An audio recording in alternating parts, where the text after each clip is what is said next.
निवडणुकांसाठी सत्ताधारी आणि विरोधक दोन्ही आघाड्यांवर बैठकांचं सत्र सुरू झालंय। प्रत्येक जणाने आपापल्या पद्धतीने जागांवर दावेदारी सुरू केली आहे। आज आम्ही तुम्हाला पक्षांच्या मनातील मुख्यमंत्रीही सांगणार आहोत आणि जागांच्या दावेदारीची इनसाइड स्टोरी पण। जवळपास 125 जागांवर कोणताही तिढा नसल्याचं महाविकास आघाडीच्या सगळ्याच नेत्यांनी वेळोवेळी सांगितलंय। पण उर्वरित जागांचा तिढा सोडवण्यासाठी कालपासून बैठकांचं सत्र सुरू झालंय। अवघ्या काही मिनिटांपूर्वी राष्ट्रवादी काँग्रेस शरदचंद्र पवार पक्षाचे नेते उद्धव ठाकरेंचं निवासस्थान मातोश्रीवर पोहोचले, तर कालच्या पहिल्याच बैठकीनंतर चर्चा समोर आली ती वर्धा पॅटर्नची। नुकत्याच झालेल्या लोकसभा निवडणुकीत वर्धा मतदारसंघ शरद पवारांच्या राष्ट्रवादीला सुटला होता। त्यांच्याकडे सक्षम उमेदवार नसल्यानं निवडणुकांच्या तोंडावर काँग्रेसच्या अमर काळेंना पक्षात घेतलं आणि उमेदवारी दिली। अमर काळे खासदारही झाले। आता लोकसभेतील हाच वर्धा पॅटर्न विधानसभेतही जागा वाटपाचा तिढा सोडवण्यासाठी वापरला जाऊ शकतो अशी माहिती आहे। सगळ्यात महत्त्वाचं म्हणजे जिंकेल त्यालाच उमेदवारी आणि लोकसभेच्या मेरिटवरच जागा, असंच सूत्र बहुतेक महाविकास आघाडीच्या बैठकीतून बाहेर येत आहे। आजच बैठकीचा दुसरा टप्पा होता, पण नियोजित कार्यक्रमांमुळे काँग्रेसचे नेते महाविकास आघाडीच्या बैठकीत आले नाहीत। त्यांच्याशिवाय पवारांच्या राष्ट्रवादीचे नेते आणि ठाकरेंच्या शिवसेनेचे नेते एकत्र आले आणि त्यांनी जागा वाटपावर चर्चा केली। त्यानंतर जयंत पाटील आणि संजय राऊत काय म्हणाले पहा। काँग्रेसने एवढ्या घ्यायच्या, शिवसेनेने एवढ्या घ्यायच्या, आम्ही एवढ्या घ्यायच्या असं कोणताही फॉर्म्युला ठरलेला नाही। प्रत्येक जागेची मेरिट प्रमाणे आम्ही चर्चा करतोय। उद्या काँग्रेस, शिवसेना आणि राष्ट्रवादी आम्ही तिघही एकत्रित बसणार आहोत। आतापर्यंत झालेल्या चर्चा अतिशय चांगल्या चालल्यात, पुढच्याही चर्चा उत्तम होतील असा मला विश्वास आहे। आता इतक्या मोठ्या राज्यामध्ये आघाडीमध्ये एखाद दुसऱ्या जागेवरून मतभेद नाही तर दुमत असू शकतं। अशाच जागा ह्या नंतर चर्चेला येतील, पण त्या फार नाही आहेत। ओव्हरऑल आमच्याकडे जागा वाटपासंदर्भात एकमत जास्त आहे। नीट ऐकलत ना, आमच्यात सगळं ठीक सुरू आहे, कोणताही वाद नाही। काही ठिकाणी मतभेद आहेत, पण आम्ही जागांचं कोडं सोडवू, तेही आचारसंहितेपूर्वी, असा विश्वास संजय राऊतांनीच बोलून दाखवलाय। पण कालच्या बैठकीतच ठाकरेंच्या सेनेकडून एक मोठा प्रस्ताव ठेवल्याचं चर्चा राजकीय वर्तुळात आली।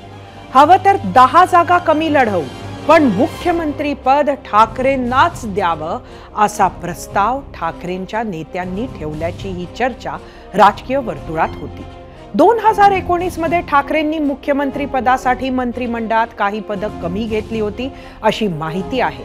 आम्हीही खासदार संजय राऊतांनाच विचारलं, तर ते काय म्हणाले बघा, नीट ऐका, कारण त्यांच्या उत्तरात अजून एक बदललेली भूमिका लपली आहे। 10 जागा कमी द्या, पण मुख्यमंत्री पद आम्हाला हवंय असं आपल्या पक्षाचं भूमिका आहे। काही जागा कमी। अच्छा, ज्यांनी ज्या बातम्या दिलेल्या ते आमच्या बरोबर बैठकीला होते का बसलेले? ते होते का आमच्या बरोबर कालच्या बैठकीला किंवा आधीच्या बैठकांना? तसं असेल तर मग ते मान्य करा, हो हे बातम्या देणारे लोक आमच्याबरोबर बैठकीला बसले होते आणि आमची चर्चा त्यांनी ऐकली। या हे चर्चेचे विषय नसतात, ते या पत्रकारांना, बातमीदारांना कळलं पाहिजे। अशा चर्चा कधीच होत नाहीत राजकारणामध्ये अशा प्रकारच्या। उद्धव ठाकरे जे मुख्यमंत्री झालेले आहेत, ही या राज्याची तेव्हाची गरज होती आणि महाविकास आघाडीची गरज होती, हे लक्षात घ्या। एरवी ज्या भाषेत संजय राऊत बोलतात, ज्या आक्रमकतेनं बोलतात, ती भाषा आणि ती आक्रमकता आताच्या वक्तव्यातून दिसून आली नाही। आताही निवडणुकांपूर्वी मुख्यमंत्री पदाचा चेहरा जाहीर करावा असा जर मवियात कुणाचा आग्रह होता तर तो उद्धव ठाकरेंचा। ठाकरेंच्या शिवसेनेची ही इच्छा उद्धव ठाकरेंसह संजय राऊतांनी वेळोवेळी बोलून दाखवली, पण मी तुम्हाला का म्हटले की संजय राऊतांचे उत्तर नीट ऐका, त्यात एक बदललेली भूमिका लपलीये का? तर 2019 साली उद्धव ठाकरे मुख्यमंत्री होणं हे त्यावेळची मवियाची गरज होती, असं जे संजय राऊत आज शेवटी म्हणाले त्याचा अर्थ आज त्याची गरज नाही असाही काढला जाऊ शकतो. भूमिका बदलली का हा त्यामुळेच मनात आलेला सवाल. जिथे उद्धव सेनेनं मुख्यमंत्री पदावरचा दावा टोन डाऊन केलाय तिथे काँग्रेसनं मात्र रुमाल टाकलाय.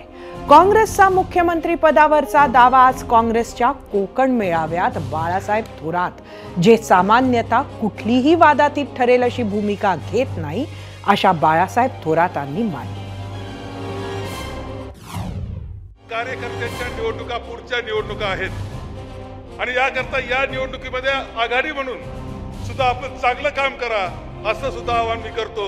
मला खात्री आहे, 100% खात्री आहे, मुख्यमंत्री होणार महाविकास आघाडीचा, काँग्रेसचा मुख्यमंत्री होईल याची खात्री मला आहे. त्याकरता आपण सगळ्यांनी काम करा असं आवाहन करतो. असो, आजच्या भागात आपण महाविकास आघाडी आणि महायुतीमधील याच विषयावर चर्चा करणार आहोत. त्याआधी याच विषयावर आम्ही विचारलेला प्रश्न पाहूयात. जाऊया आपल्या पोल सेंटरला. आजचा आपला पहिला महाविकास आघाडीच्या मॅरेथॉन बैठका जागा वाटपात कोणाला सर्वाधिक जागा मिळतील? काँग्रेसला, शरदचंद्र पवार राष्ट्रवादीला की उद्धव सेनेला? हे तुम्हाला सांगायचं होतं.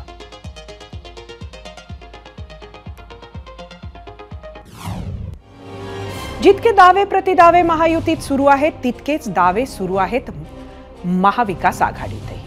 आता हेच पाहना, भाजप गेल्या विधानसभा निवडणुकी एवढ्या म्हणजेच जवळजवळ 160 जागांसाठी आग्रही असल्याची माहिती एका बड्या नेत्यानं एबीपी माझाला दिली.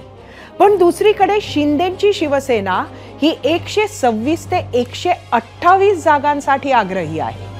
जागा वाटपात किमान 112 जागा तरी वाट्याला याव्यात अशी मागणी शिंदेच्या शिवसेनेचे नेते करू लागलेत. तर अजितदादांच्या राष्ट्रवादीबद्दल बोलायचं झालं तर सुरुवातीला 60 जागांची मागणी सुरू होती. आता हा आकडा 70 वर पोहोचलाय. आधीच आकडे फुगवून मागितले की बार्गेनिंग पॉवर चांगली राहते हे सगळ्यांनाच माहिती आहे. तसेच मित्रपक्षांवर प्रेशर पण राहतं. असे दावे प्रतिदावे सुरू असतानाच मुख्यमंत्र्यांनी बुलढाण्यातून घोषणा केली की पुन्हा एकदा महायुतीचंच सरकार येणार.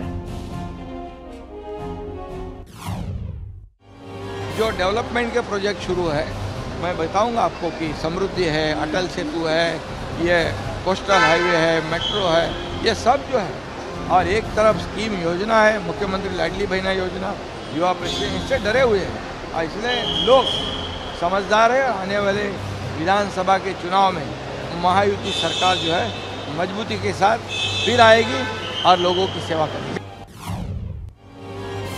ज्या बुलढाण्यातून मुख्यमंत्री एकनाथ शिंदेंनी महायुतीचंच सरकार येणार अशी घोषणा केली त्याच कार्यक्रमात उपमुख्यमंत्री अजित पवारांनी महायुतीतल्या सहकारी पक्षातील धार्मिक तेढ निर्माण करणाऱ्या नेत्यांना दम दिलाय. अगदी मुख्यमंत्री एकनाथ शिंदे आणि उपमुख्यमंत्री देवेंद्र फडणवीस यांच्या समक्ष गेल्या काही दिवसांपासून धार्मिक तेढ निर्माण करणाऱ्या वक्तव्यांप्रकरणी अजितदादांनी कडक भूमिका घ्यायला सुरुवात केली. इतकंच नाही तर त्यांच्या नेत्यांनी थेट दिल्ली गाठली, भाजप श्रेष्ठींकडे तक्रार केली. गेल्या काही महिन्यांमध्ये भाजप नेते नितेश राणेंनी मुस्लिमांविरोधात केलेली वक्तव्य अनेकदा वादग्रस्त ठरली आहेत. त्यांच्यासह अनेक नेत्यांवर बोलत असताना मुस्लिमांविरोधात वादग्रस्त विधानं खपवून घेणार नाही असं अजितदादांनी काही दिवसांपूर्वीच म्हटलं होतं. आजही लाडकी बहीण कार्यक्रमात बोलत असताना राग आल्यावर जिभेवर ताबा ठेवावा अशा पद्धतीनं दादांचं वक्तव्य आलं. दादांनी अनेकांचे कान आज टोचलेत. कुठल्याही सत्ताधारी असो, विरोधी असो किंवा आणखीन कुणी असो, वाचाळवीरांनी थोडंसं आपले त्या ठिकाणी मर्यादा पाळाव्या. आपण शिवशाहू फुले आंबेडकरांच्या महाराष्ट्रात राहतोय.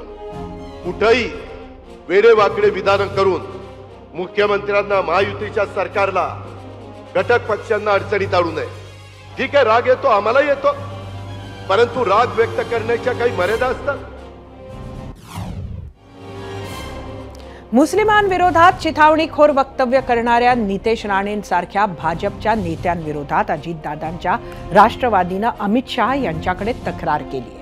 महायुतीत असूनही धर्मनिरपेक्ष राजकारण करणाऱ्या अजितदादांच्या राष्ट्रवादीत याबद्दल तीव्र नाराजी असल्याचं समजतंय. पण नितेश राणेंनी मात्र यावरून अजितदादांनाच चॅलेंज दिलाय. तर उपमुख्यमंत्री देवेंद्र फडणवीस यांनी सुद्धा नितेश राणेंची पाठराखणच केली आहे. अजितदादांना कुठे तक्रार करायची तरी करू शकतात, तो त्यांच्या पक्षाचा विषय आहे. हिंदुत्वावर आमच्याकडून कुठलीही तडजोड होणार नाही. त्या बाबतीमध्ये आमची भूमिका सरळ स्पष्ट आहे. वरिष्ठांशी बोलले ते काय आम्हाला सांगितलं तर आम्ही त्या पद्धतीने काम करणारे कार्यकर्ते आहोत, पण हिंदुत्वावर तडजोड नाही. मला अपेक्षा होती की जे आमची दिल्लीला तक्रार करतायत त्यांनी आमच्या ह्या गणेश चतुर्थीच्या निघालेल्या मिरवणुकीवर ज्यांनी दगडी मारली त्याच्याबद्दल पण एकदा तरी निषेध केला पाहिजे होता. नितेश राणे हे हिंदुत्वाकरता काम करतात, ते हिंदुत्ववादी आहेत. ते अतिशय तडफेनं हिंदुत्वाचे विषय मांडतात. अर्थात हे विषय मांडताना कधी कधी ते जे काही बोलतात त्याचे वेगळे अर्थ निघतात. त्या संदर्भात स्वतः नारायणराव राणे साहेबांनी त्यांच्याशी चर्चा केली आहे, मी चर्चा केली आहे, त्यामुळे ते त्याची काळजी निश्चितपणे घेतील. हा वाद सुरू असतानाच नितेश राणेंनी पुन्हा एकदा धमकीवजा वक्तव्य केलंय. पोलिसांना 1 दिवस सुट्टी देतो, मग मुस्लिमांनी त्यांची ताकद दाखवून द्यावी, हिंदू त्यांची ताकद दाखवतील, असं चिथावणीखोर वक्तव्य त्यांनी सांगलीत केलंय. पाहूयात.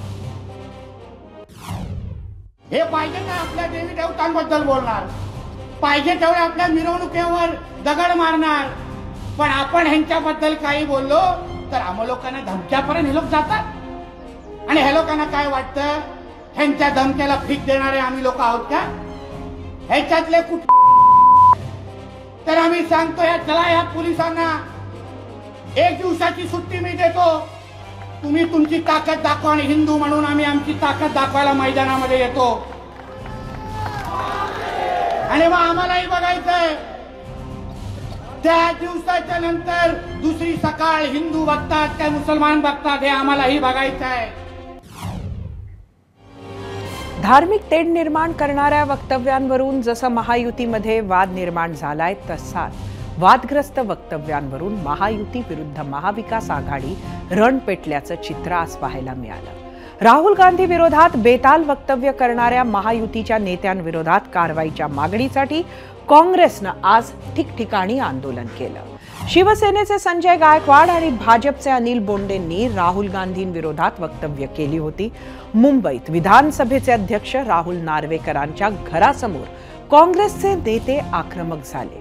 त्यावेळी पोलीस आणि काँग्रेसच्या कार्यकर्त्यांमध्ये धक्काबुक्की झाली. या प्रकरणी वर्षा गायकवाड, असलम शेख, अमीन पटेल आणि शरद पवारांच्या राष्ट्रवादीच्या नेत्या राखी जाधव यांना पोलिसांनी ताब्यातही घेतलं.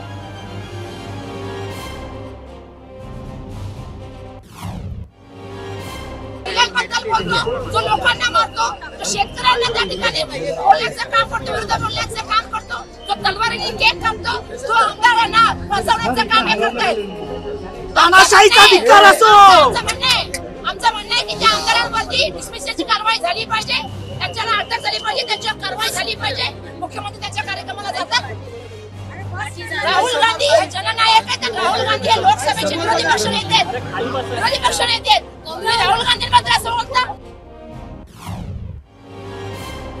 महाराष्ट्रातल्या याच सर्व राजकीय घडामोडींदरम्यान सुरू असलेल्या जागा वाटपाच्या चर्चेवर आम्ही तुम्हाला एक प्रश्न विचारला होता.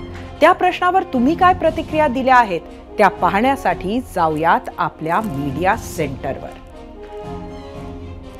आजचा आपला प्रश्न परत एकदा बघूयात.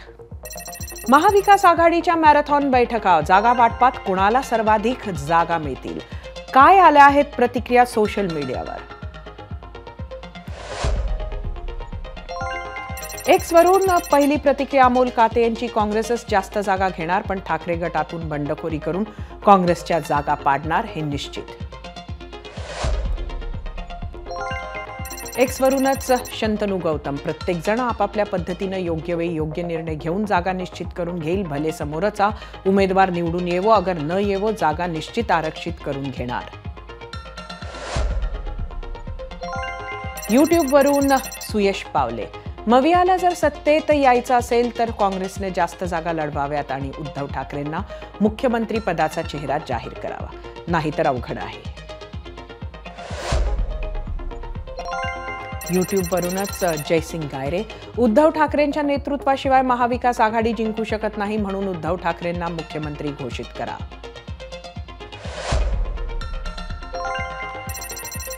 नागेश्वर सुखदवे. सारख्या जागा वाटून घ्या, ज्याचे जास्त आमदार त्याचा मुख्यमंत्री.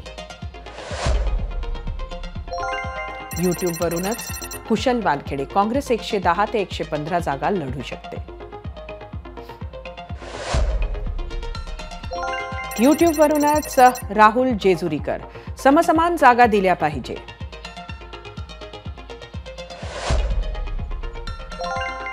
फेसबुकवरून अक्षर सावंत. शिवसेना उद्धव बाळासाहेब ठाकरे यांनाच सर्वाधिक जागा मिळतील. फेसबुकवरून अरुण. या 3 पक्षांमध्ये सर्वात मोठा पक्ष हा काँग्रेस असल्यामुळे आणि त्यांचे खासदार जास्त निवडून आल्यामुळे या पक्षाला विधानसभेला जास्त जागा मिळतील. फेसबुकवरूनच संजय पडूळ. राष्ट्रवादी शरद पवार गटाला सर्वात जास्त जागा मिळाल्या पाहिजेत. फेसबुकवरून संजय कुलकर्णी. स्वबळावर लढू शकत नाही हीच काँग्रेसची शोकांतिका. आता प्रादेशिक पक्षांची अरेरावी ऐका. इंस्टाग्रामवरून समाधान धोत्रे. मशालला जास्त जागा मिळतील.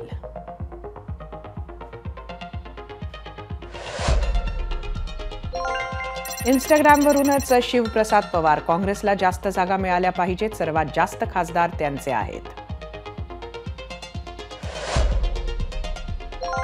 इंस्टाग्रामवरूनच रमेश कांगणे. निश्चितच काँग्रेसला जास्त जागा मिळायला पाहिजे, कारण तोच महाविकास आघाडीमध्ये सर्वात मोठा आणि राष्ट्रीय पक्ष आहे.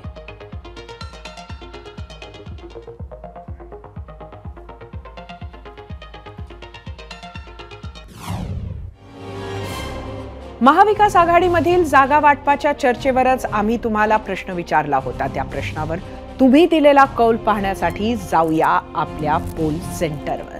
आजचा आपला प्रश्न परत एकदा.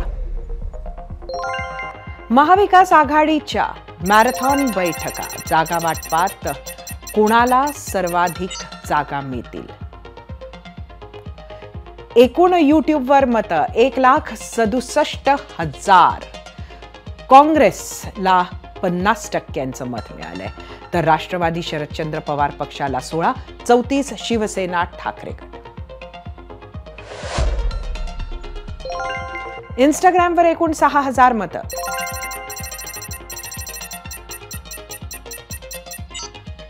%35 काँग्रेस, 38% राष्ट्रवादी शरद पवार, 27% उद्धव सेना.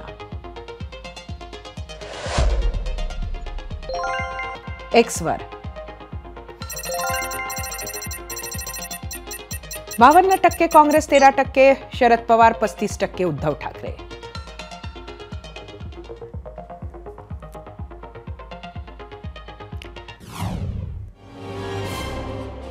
आता लोकसभेप्रमाणेच विधानसभेतही महायुती विरुद्ध महाविकास आघाडी अशी सरळ लढत होते.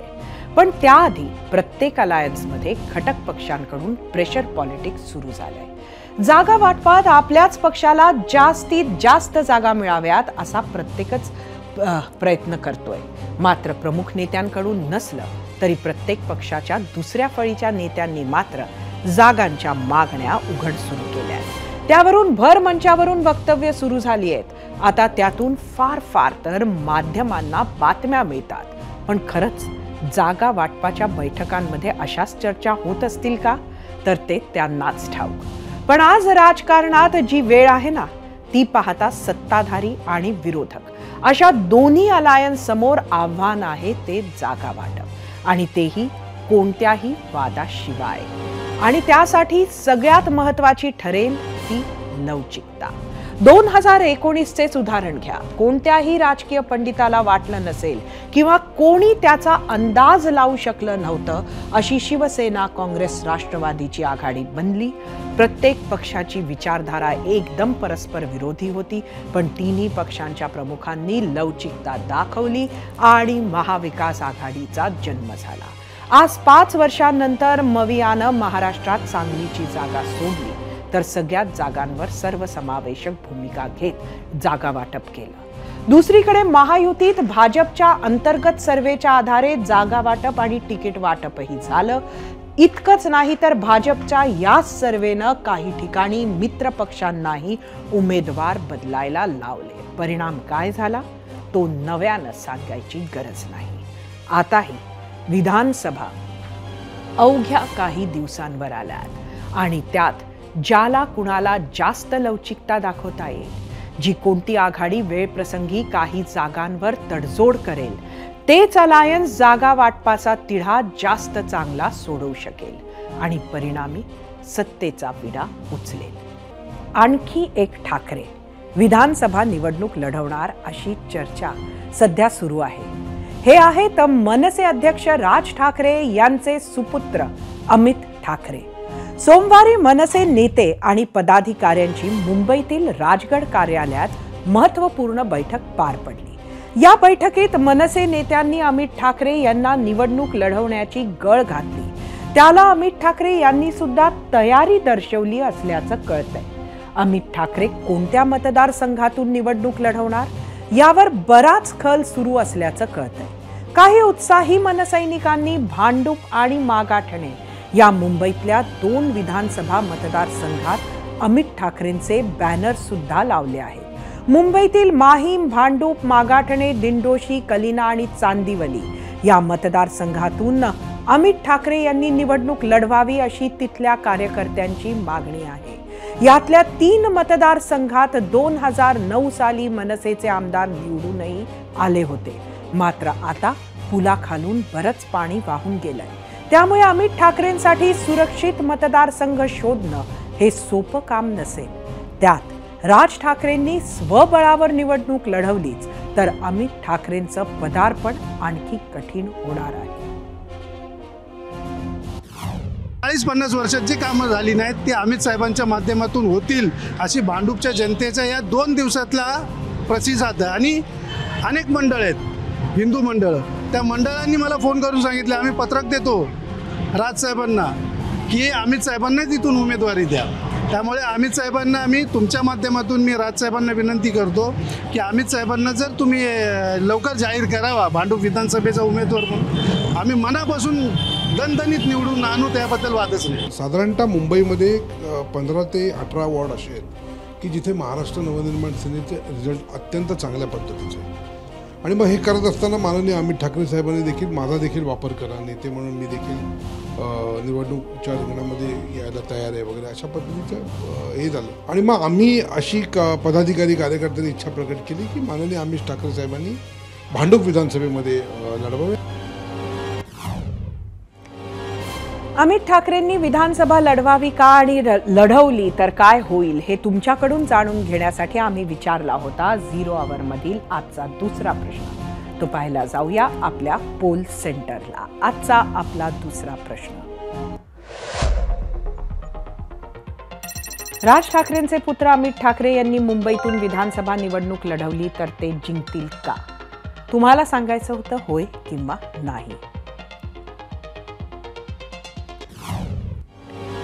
अमित ठाकरे निवडणुकीच्या राजकारणात उतरणार का याची चर्चा गेले काही दिवस सुरू आहे.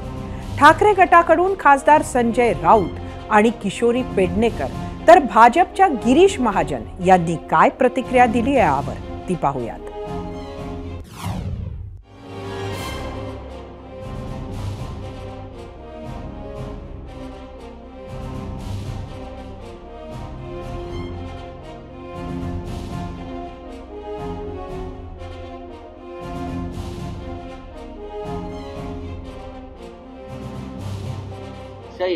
त्यांचा एक राजकीय पक्ष आहे आणि त्या पक्षाचे अध्यक्ष त्यांचे वडील आहेत. बरोबर आहे. त्यांच्या पक्षानं जर निर्णय घेतला असेल निवडणुका लढायच्या तर त्या निर्णयावर मी कशाकरता व्यक्त व्हायचं. अमित ठाकरे एक तरुण नेते आहेत, त्या पक्षाचे ते प्रमुख नेते आहेत आणि त्यांना निवडणूक लढण्याचा पूर्ण अधिकार आहे. आणि त्यांच्या पक्षाचा जो निर्णय असेल किंवा त्यांच्या कुटुंबाचा निर्णय असेल तर आम्ही त्याच्याकडे पाहताना म्हणून की एक तरुण मुलगा राजकारणामध्ये. चांगलं आहे ना, मग आता त्यांचा पक्ष वेगळे लढतच आहे, एवढ्या जागा ते लढवत आहेत. मला वाटतं पण त्यांनी लढवतं वावं काय, लढलं पाहिजे. मग चांगलं आहे की प्रत्येकाने अनुभव घ्यावा. आणि त्यावेळेला बाळासाहेबांनी निवडणूक लढणार नाही, पण निवडणूक लढल्याशिवाय ही मजबूत लोकशाही कशी आहे, कशी करता येईल, संविधानाचे प्रावधान कुठे कुठे वापरता येईल, हे जेव्हा आता लक्षात आलं तर सगळ्यांनी लढलं पाहिजे. अमितचं पण वेलकम. लोकसभेत एकत्र असलेली मनसे ही आता विधानसभेत महायुती सोबत नाही. महायुती आणि महाविकास आघाडी शिवाय मनसे हा तिसरा पर्याय असू शकतो असे वाटायला लागलेच होते. पण आता मात्र तिसरी आघाडी राज्यात काहीसा आकार घेते असंही वाटतंय. या तिसऱ्या आघाडीची चौथी बैठक आज पुण्यात पार पडली. या बैठकीनंतर तिसऱ्या आघाडीच्या नव्या नावाची घोषणा करण्यात आली. परिवर्तन महाशक्ती या नावानं तिसरी आघाडी विधानसभेला सामोरं जाणार आहे. यावेळी माजी खासदार राजू शेट्टी, माजी खासदार संभाजी छत्रपती, आमदार बच्चू कडू यांनी आघाडीची भूमिका मांडली. राज्यातील महत्त्वाचे प्रश्न, आगामी निवडणुकीतील अजेंडा यावर चर्चा झाली. तिसऱ्या आघाडीत MIMला नो एंट्री असल्याचं कालच बच्चू कडू यांनी स्पष्ट केलं होतं. धार्मिक कटुता निर्माण करणाऱ्या पक्षापासून दूर राहणार असल्याची भूमिका तिसऱ्या आघाडीनं घेतली आहे. परिवर्तन महाशक्तीचा मेळावा 26 सप्टेंबर रोजी छत्रपती संभाजीनगर इथं आयोजित करण्यात आला आहे. मराठा आंदोलक मनोज जरांगे यांना सोबत घेण्याचे प्रयत्न सुरू असल्याची माहिती संभाजी छत्रपती यांनी दिली आहे. एका इकडे युती आहे, आघाडी आहे, आमची आता ही महाशक्ती असणार. सगळ्या इकडे जातीवाद, धर्मवाद आहे. आम्ही शेतकऱ्याचा, मजुरांचा कट्टरवाद देण्याचा प्रयत्न करू. संभाजीनगरला एक मोठं आंदोलन केलं, त्याच्यात मागण्या केल्या, त्यातल्या एकाही मागणीवर विचार सरकारनं केला नाही म्हणून बाहेर निघतोय. 26 तारखेला आम्ही सर्वजण संभाजीनगरला परत भेटणार आहोत आणि आव्हान सुद्धा केलेलं की ज्यांना ज्यांना यायचंय त्यांनी इथं यावं. मी मनोज जरांगे पाटलांना सुद्धा विनंती केलेली आहे पूर्वी, आत्ताही करीत आहोत. त्यांनी सुद्धा इथं यावं. प्रत्येक क्षेत्रामध्ये प्रतिनिधित्व करणारा एक आश्वासक चेहरा त्या मतदारसंघातला देण्याचा प्रयत्न आमचा असणार आहे. दरम्यान सत्ताधाऱ्यांकडून आमची मतं विभाजन करण्याचा प्रयत्न तिसऱ्या आघाडीच्या माध्यमातून होत असल्याचा आरोप राष्ट्रवादी काँग्रेस शरदचंद्र पवार पक्षाचे प्रदेशाध्यक्ष जयंत पाटील यांनी केला आहे. भारतीय जनता पक्ष, एकनाथ शिंदेंची शिवसेना आणि राष्ट्रवादी काँग्रेस यांच्या विरोधी महाराष्ट्रामध्ये एक आघाडी आम्ही तयार केलेली आहे. सत्तेत बसणारी काही लोक आमची मतं कशी विभागली जातील यासाठी सर्व मार्गाचा अवलंब करण्याचा प्रयत्न करत आहेत आणि प्रत्येकाला पाहिजे ते देतो पण तू उभा राहा असं सांगण्याचा कार्यक्रम सध्या चालू झालेला आहे. महाराष्ट्रात भारतीय जनता पक्षाला अप्रत्यक्ष मदत होणार नाही याची काळजी बच्चू कडू आणि त्यांचे सहकारी घेतील अशी अपेक्षा आहे. बच्चू कडू आणि त्यांचे सर्व सहकारी हे आमच्याबरोबर येत असतील तर आम्ही त्यांचं स्वागतच करू. जालन्यातील वडीगोद्री इथे ओबीसी आंदोलक लक्ष्मण हाके आणि नवनाथ वाघमारे यांचं आंदोलन पुन्हा सुरू झालंय. हजारो समर्थकांसह त्यांनी आज वडीगोद्रीत रॅली काढली. आपल्या भाषणात दोन्ही नेत्यांनी ओबीसींचा हक्क वाचवण्यासाठी आंदोलन करत असल्याचं सांगितलं. तसंच मराठा आंदोलक मनोज जरांगे यांच्यावर टीका सुद्धा केली. बॅनरवर तुतारीचं चिन्ह टाकून बारामतीच्या इशाऱ्यावर आंदोलन करावं असा सल्ला सुद्धा जरांगेंना दिला. हैदराबाद गॅझेटच्या वापराबाबतही ओबीसी नेत्यांनी चिंता व्यक्त केली. जरांगे नावाचा माणूस, खरं तर तुम्ही गावगाड्यातली माणसं आहात, महाराष्ट्राला मला सांगायचं आहे. तमाशामधला सोंगाड्या असतो ना, तमाशातला सोंगाड्या, करमणूक करणारा, बतावणी करणारा माणूस, त्या माणसाच्या सांगण्यावरनं महाराष्ट्राचा मुख्यमंत्री GR काढतो. लाज वाटते आताच्या आजी मुख्यमंत्र्याची. खरं तर मी तो बिग बॉसचा जो कार्यक्रम आहे ना, त्या प्रोड्युसरना सांगेन की बघा, एखाद्या येलो कार्ड रेड कार्डच्या द्वारे या जरांगीला तुमच्या बिग बॉस मध्ये घ्या. याच्यापेक्षा या जरांगीची कुठलीही लायकी नाही. हैदराबाद गॅजेट कधीच आहे? 1911चा आहे. आणि 1911चा पुरावा जर शासनाला चालत असेल आणि शासन तो ग्राह्य धरत असेल आणि GR काढत असेल, तर महाराष्ट्राचा राज्य मागासवर्ग आयोग कशासाठी केलाय? जरांगेची आमच्यावर बोलण्याची लायकी किंवा पात्रता नाही. त्यामुळे जरांगे आमच्यावर इथून पुढे आम्ही त्याच्यावर कितीही बोललो, जरांगे बोलू शकत नाही. त्यामुळे जरांगे हा विषय, जरांगे निवड तमाशातला बत्ताशे आहे. आणि हे काही बोलून पूर्ण राज्यामध्ये शिव्यांचं राज्य म्हणून या महाराष्ट्राला आता नक्कीच गौरव एखाद्या राज्याने किंवा देशाने दिला पाहिजे. राज्यात एकीकडे काँग्रेसचं आंदोलन सुरू असताना दुसरीकडे भाजपचं आंदोलनही सुरूच होतं. अमरावतीमधील तिवसा इथं काँग्रेस आमदार यशोमती ठाकूर आणि राहुल गांधी यांच्या विरोधात आंदोलन करण्यात आलं. यशोमती ठाकूर यांनी भाजप खासदार अनिल बोंडे यांना शिवीगाळ केली असा भाजपचा आरोप आहे. तिवसा हा यशोमती ठाकूर यांचा बालेकिल्ला मानला जातो. तिवसातून त्या 2009 सालापासून सलग 3 वेळा निवडून येत आहेत. आजच्या आंदोलनात भाजपाचे पदाधिकारी आणि कार्यकर्ते मोठ्या संख्येत उपस्थित होते.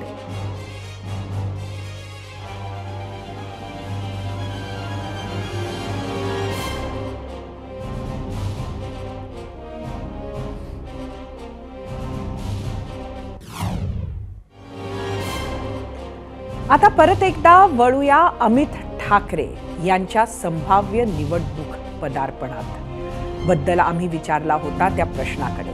त्याला तुम्ही दिलेल्या काही निवडक प्रतिक्रिया पाहूयात आणि त्यासाठी जाऊया आपल्या मीडिया सेंटरला. आजचा आपला प्रश्न परत एकदा बघूया. राज ठाकरेंचे पुत्र अमित ठाकरे यांनी मुंबईतून विधानसभा निवडणूक लढवली तर ते जिंकतील का, असा आजचा आपला प्रश्न होता. सोशल मीडियावरच्या प्रतिक्रिया एक्स वरून राजू थोरात, नाही जिंकणार कारण जनमानसात ते मिसळले पाहिजे, ते अमित ठाकरे यांच्याकडून होताना दिसत नाही. यूट्यूब वरूनच प्रकाश अवताडे, नक्की विजयी होतील. मराठी माणसाच्या न्याय हक्कासाठी त्यांना जिंकवणे गरजेचे आहे. यूट्यूब वरूनच सुशांत चौगुले, नाही जिंकणार. आदित्य ठाकरेंसारखी परिपक्वता नाही अजून त्यांच्यामध्ये. यूट्यूब वरूनच राजकुमार वाघमारे, यांचं समाजकार्य काय आहे, कर्तृत्व नेतृत्व वक्तृत्व काहीच नाही. फेसबुक वरून निलेश निमसे, जर विरोधात उद्धव ठाकरेंचा उमेदवार नसला तर अमित ठाकरेंना निवडणूक सोपी जाईल. फेसबुक वरून विजय कांबळे, अजिबात जिंकणार नाही. आधी प्रचार सभेत अमित ठाकरेंना बोलायला लावावे, मग निवडणूक लढवावी.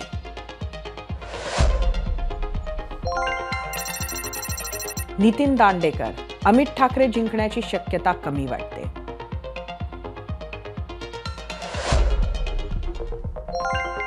इंस्टाग्रामवरून राकेश रिकामे, अमित ठाकरे निवडणूक लढवतील किंवा नाही, परंतु मनसेच्या आमदारांची संख्या जेवढी जास्त असेल तेवढा जास्त फायदा मराठी माणसाला नक्कीच होईल.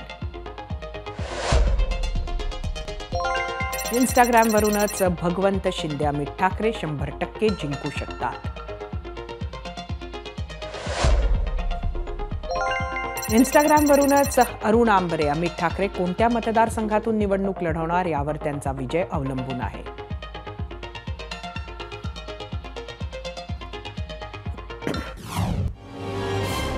अमित ठाकरेंवर विचारलेल्या प्रश्नाबाबत महाराष्ट्रानं दिलेला कौल पाहूया. पोल सेंटरवर जाऊया. आजचा आपला प्रश्न परत एकदा. राज ठाकरेंचे पुत्र अमित ठाकरे यांनी मुंबईतून विधानसभा निवडणूक लढवली तर ते जिंकतील का? एकूण 41,000 मतं. 38% म्हणणं आहे होय, 62% म्हणतात नाही. इंस्टाग्रामवर 2,500 मतं.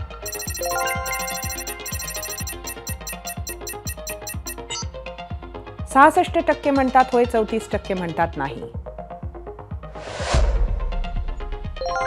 फेसबुकवर 36% म्हणतात होय, 64% म्हणतात नाही. आता बघूया एक्सचा कौल. 42% म्हणतात होय, 58% म्हणतात नाही.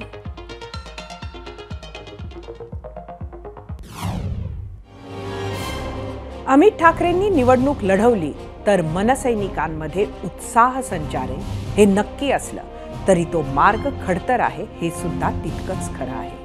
माहीम मतदारसंघाकडे त्यांचा ओढा असल्याचं सांगितलं जात असलं तरी 1990 पासून तो शिवसेनेचा बालेकिल्ला राहिला आहे. फक्त 2009 साली तिहेरी लढतीत तिथे मनसेच्या नितीन सरदेसाईंनी बाजी मारली. मात्र गेली 2 टर्म तिथे शिवसेनेचे सदा सरवणकर आमदार आहेत. असा मतदारसंघ शिंदे किंवा सरवणकर सोडतील याची शक्यता कमीच आहे. आणि विजयाची हमी असल्याशिवाय राज ठाकरे मुलाला मैदानात उतरवतील याची शक्यता त्याहूनही कमी आहे. मुंबईत 15 मतदारसंघांमध्ये मनसेची चांगली ताकद असल्याचं सांगितलं जातंय. ती ताकद अमित ठाकरे निवडून आणण्या इतपत असेल याबाबत शंका आहे.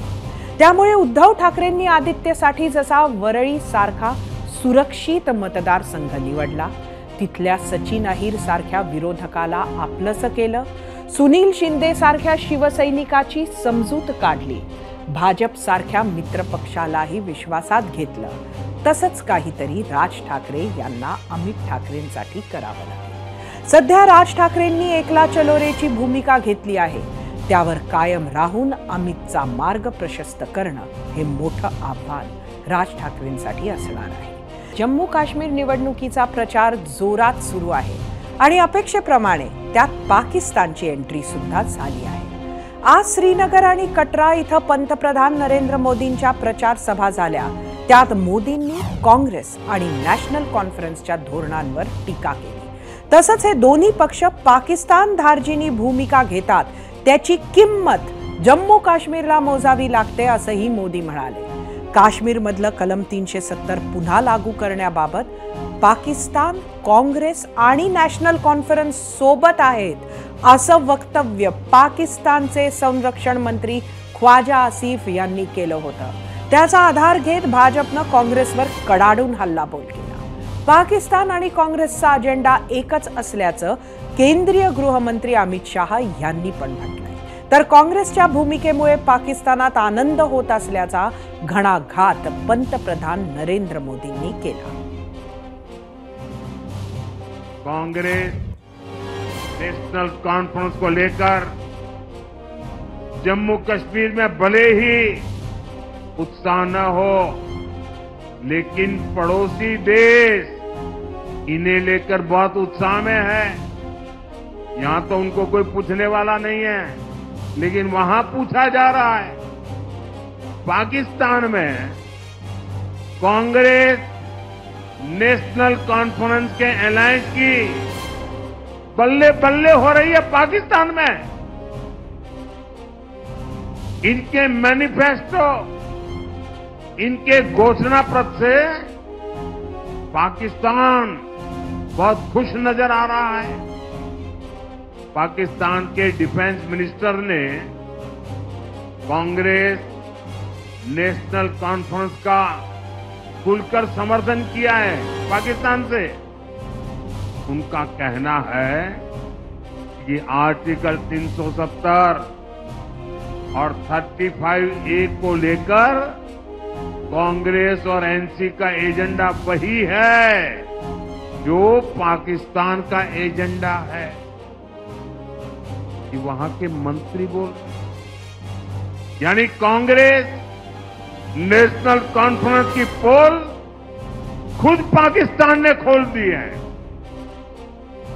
यानी कांग्रेस नेशनल कॉन्फ्रेंस यहां पर पाकिस्तान का एजेंडा लागू करना चाहते हैं. एबीपी माझा, उघडा डोळे बघा नीट.